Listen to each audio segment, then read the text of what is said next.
Hey friends, welcome back to episode 2, take 2, try 2 of Turbulent Flow blog, vlog, whatever the heck this is.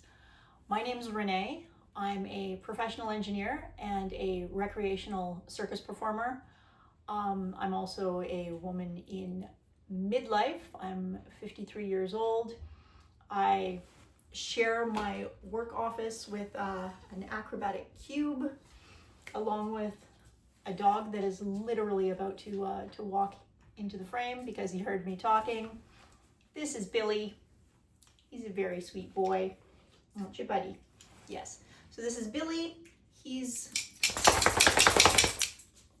here to help, as he always is. Do you want to come in? Here, come on in. Come on in. Billy always likes to join me whenever actually I'm playing around inside my cube. Sometimes I'm trying to do acrobatics and he will literally park himself right here in the middle, but apparently today he is not quite so interested. He's gone off to the other room where he's got a dog bed. He's probably just gonna curl up and is now wondering why I'm talking to myself. But that's okay.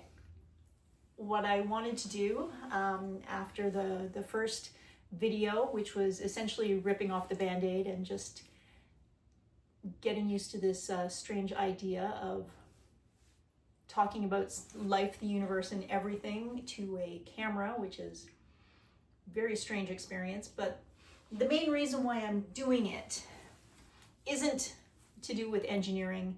It isn't to do with acrobatics, really.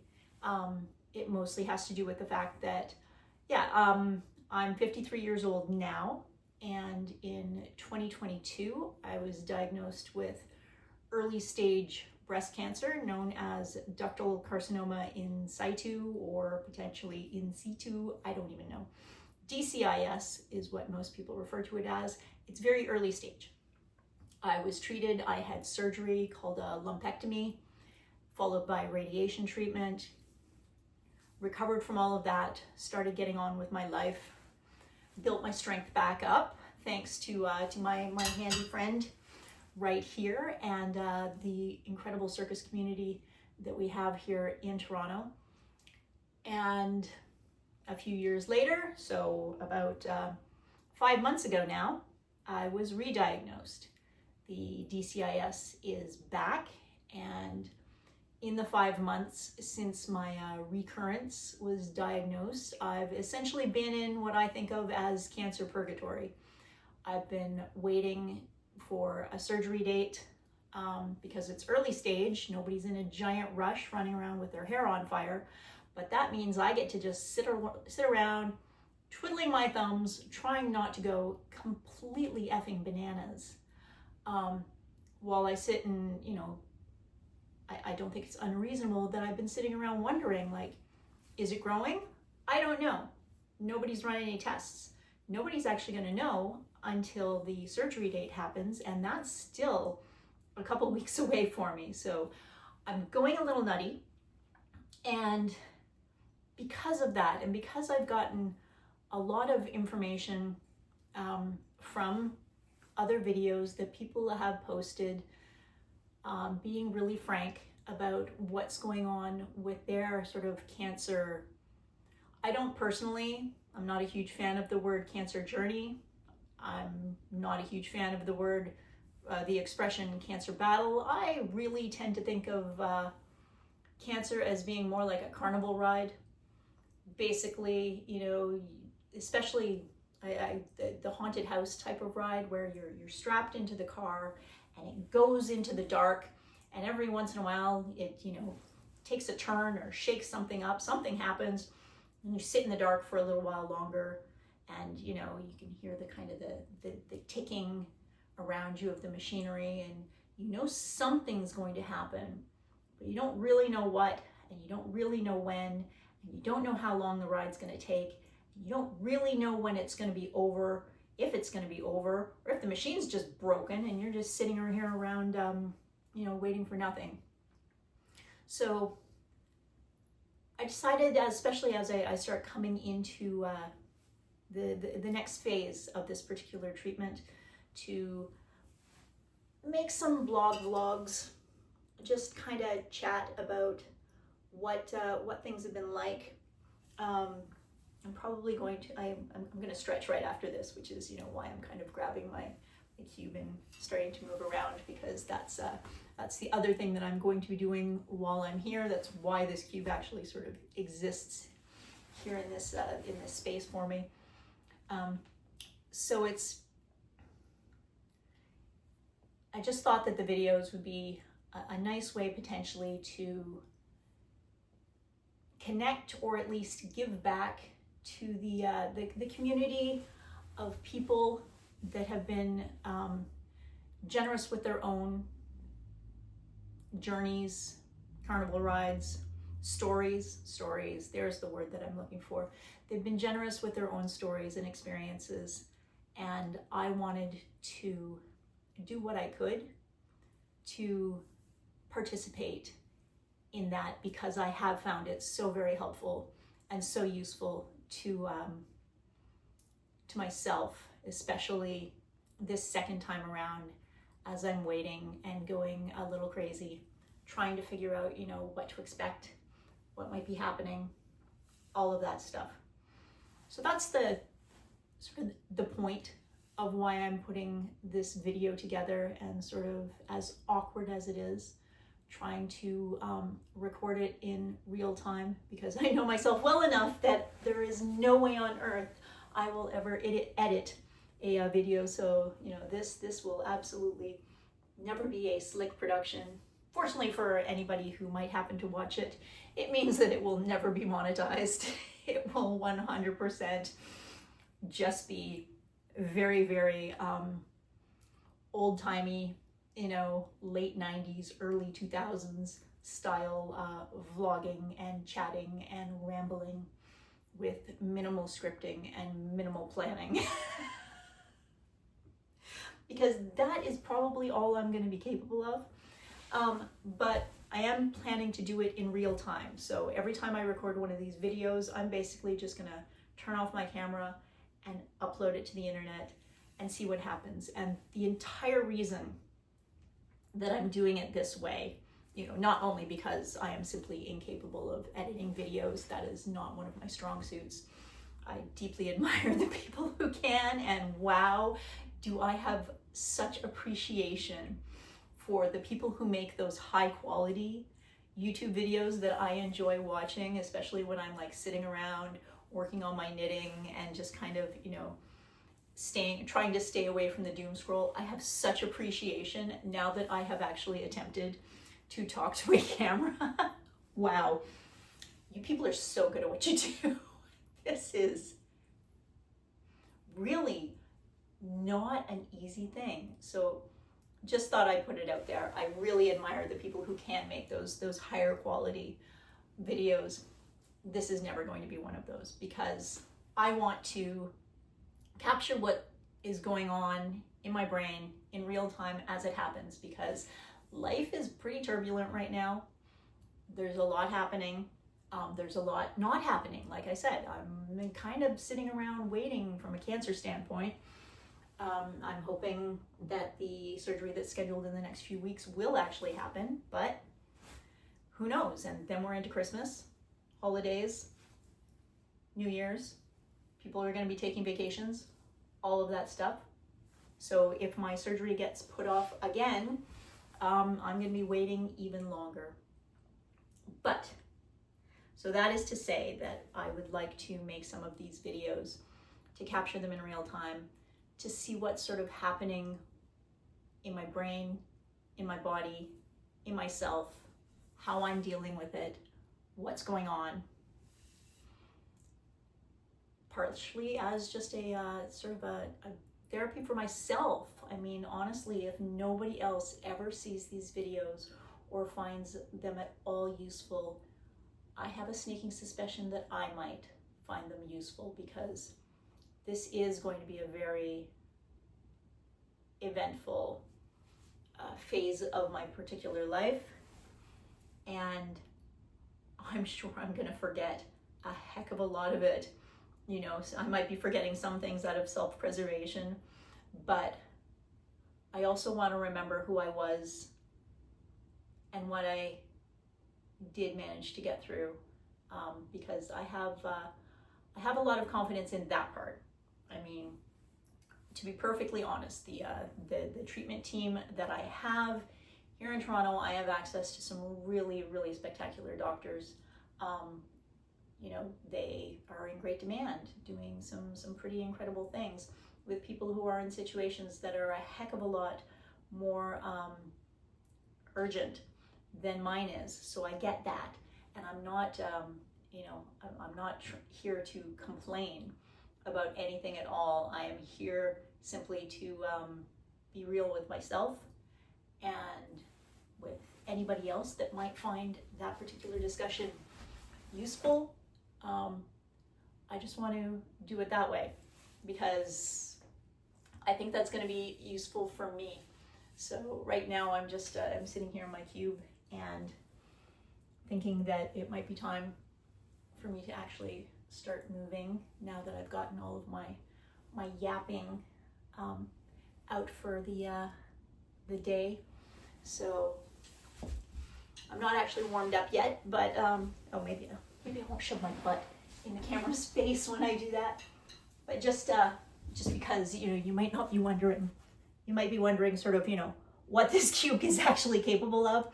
This is the kind of stuff that I normally do here in my cube. Like I said, I refer to it as an acrobatic cube. I do actual performances in it. There's one on my YouTube channel right now where that I made when I thought that this wait for surgery was going to be 2 months and not 4 months. So that particular video I made and put out. Most of my performances over the years are you know, not really made to be, you know, videoed.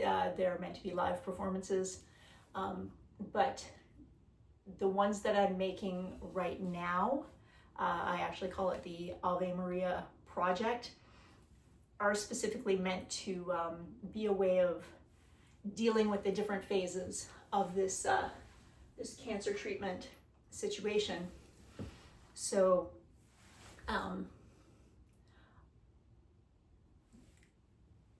it means that that I am purposefully trying to make some videos with this cube that I've had for a while. So with that said, I'm going to start stretching and then maybe actually do some training. It's you know, it's the afternoon on a Monday. I've, you know, finished the work that I needed to do today, and I'm also, you know, trying to be you know, kind to myself from a productivity standpoint, because that was sort of the other thing that happened. One of the reasons, you know, when I said life is turbulent, I'm not messing around. Like right now, I've been dealing with my own cancer re-diagnosis for the last 4 months, and in that span of time, a person that I love very dearly, a close member of my family, has not only been diagnosed with her own cancer, but passed away last week. And that was a lot. That was a lot to deal with. Well, I shouldn't say that was a lot to deal with, because I don't think I've actually dealt with it. I'm mostly kind of off here, like, you know, in my own little world, just barely holding it together from a mental health standpoint.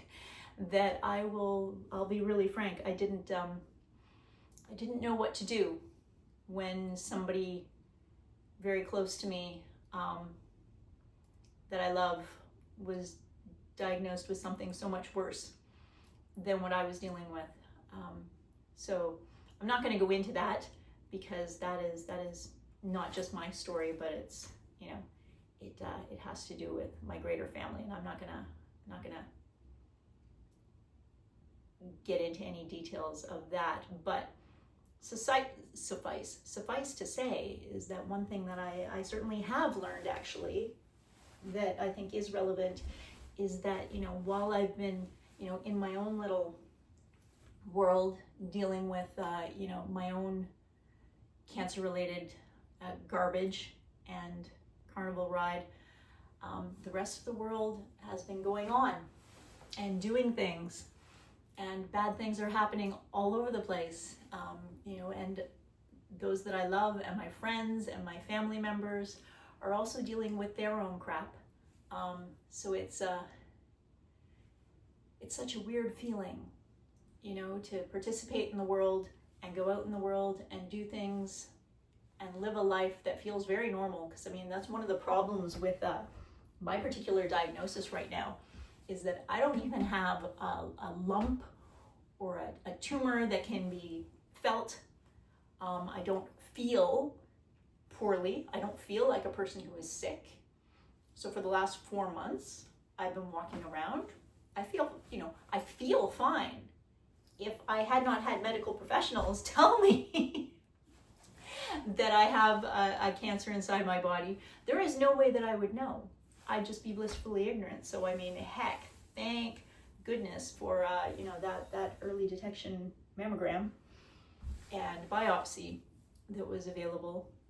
I can't stress enough how fantastic it is to have the privilege of that kind of thing being diagnosed early. But it's such an odd feeling to have the, you know, the world going on. I go to my job, I do my work, you know, for the most part, nobody that I'm interacting with in a work context really knows anything about my health situation, because I don't look sick. I don't need any particular accommodations, except for the fact that my freaking brain is barely able to focus on anything. Because, you know, I've got like this squirrel that's just like constantly running around in the back of my head, screaming sometimes, you know, that you're sick, you don't even know it, you're sick, and how could it just feels so completely messed up. And doing what I can to try and prepare for the surgery and the recovery that will come after. It's the other thing that I want to like actually sort of, you know, make some videos to actually document some of that, in the hopes that it might be useful for other people. So that's the other reason why I'm standing here. You know, I'm not standing, I'm kneeling. I'm literally on the floor. Okay, so that's why I'm kneeling here in front of a camera, yammering and feeling like a bit of a complete ding-dong.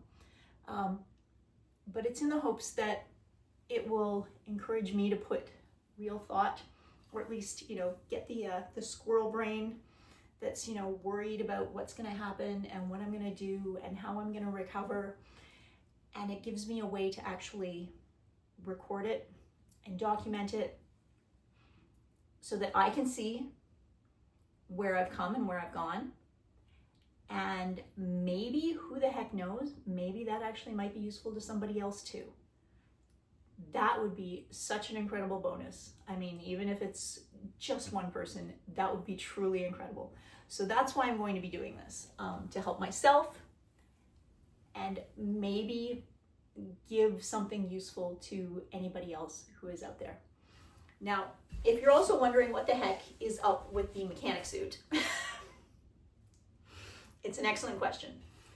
The mechanic suit is something that I use as part of my my circus creation, because as a mechanical engineer, and actually specifically as a biomechanical engineer, I am very interested in machinery and the movements of machinery and how they can be translated into the movements of human beings, and how, as human beings, maybe I should just refer to myself, since I tend to think of my own physical self as a biomachine, because that's how my brain works around this kind of stuff. So when I'm taking care of my biomachine, I think of myself as a biomechanic. So I had this fantastic mechanic suit. I found it, just to kind of walk you through it though, for those who aren't familiar with the specific requirements of purchasing a boiler suit for use in circus applications. This particular one is special and took a lot of finding simply because it only has buttons. It is a mechanic suit that has no zippers, because when you do aerial silks, or the fabric that hangs from the ceiling, you really don't ever want to be wearing something with zippers, because that could actually catch on the fabric and damage it. So I had to find a mechanic suit that had buttons only, 0 zippers, and this one fit the bill. The other fantastic thing about a mechanic suit is that it actually buttons up. Nothing has to go over your head. So if you're wearing a costume, getting ready to perform, mechanic suit is spectacular because you can put it on over top of a costume and then take it off without ruining any sort of hair that might have been done or fancy makeup that might have been applied as part of your costume. So you can put it on, you can look a little less, you're not flashing sequins and body parts, all the spandex that you might be wearing as part of a costume. So you can wear something that's nice and cozy, that keeps you warm, covers up your main fancy costume, so that you're not drawing too much attention to yourself. As so this is just such a practical thing for me. I wear it when I'm transporting the cube, when I'm setting up the cube. So before I do any performances, I'm usually wearing my mechanic suit, because I haven't actually performed any routines yet in the mechanic suit. Like I said, I did specifically choose it so that I could potentially wear it while performing, because the cube is not the only acrobatic equipment that I use. It's the only one that I keep in my office because everything else that I perform on is usually hanging from the ceiling, and I don't have that kind of setup in my home. I usually have to go to an outdoor rig or an actual circus studio or a proper theater in order to use that kind of equipment. So I do have that kind of equipment. I perform on aerial silks.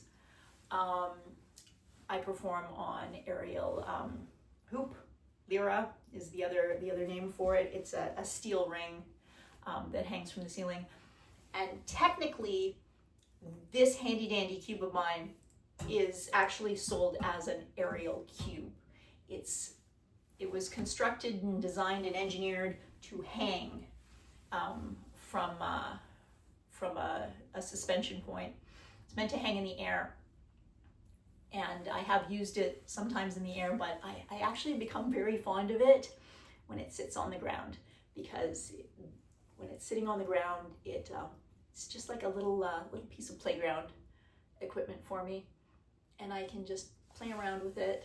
And from an artistic standpoint, the fact that it is a 1 meter box gives me a lot of inspiration when I think about things. So that's my cube, and those are the things that I kind of wanted to get out today. In some of the future videos, I think I'm going to try and go through some of the things that I'm actually doing to prepare for this. What's happening with me this week? So right now it's Monday. I have to go to Ottawa for a work trip, which has a bonus in that it will allow me to visit with some friends who've recently moved back to Ottawa. They were previously living in New York City, And prior to that, they were living in Colombia. So I don't get to see them very often, but they're back in Ottawa, and I'm going up to Ottawa to do some work, which means I get to have dinner with some very good friends. So that's going to be the big highlight of this particular week. So I'm going to pop up to Ottawa, and then I'll be back Thursday night, back to real life. And I think we've got we're actually going to a circus show on Saturday, so that's gonna be pretty exciting too. So it's a busy week. There's lots to help keep my mind off of things as we head into these last couple of weeks before the surgery. I'm definitely squeezing in lots and lots of fun. I'm a little worried that I might be overdoing it and get myself all stressed out, but we'll have to play that by ear. I'll let you know if that actually happens, if I end up doing too much. But I think this is going a little bit better than that first spectacularly awkward video. But I'm not going to take it down. I'm going to leave that first video up just as a reminder to myself that maybe I can actually get better at doing this. I'll see how that goes. Okay, thanks. Have a good day.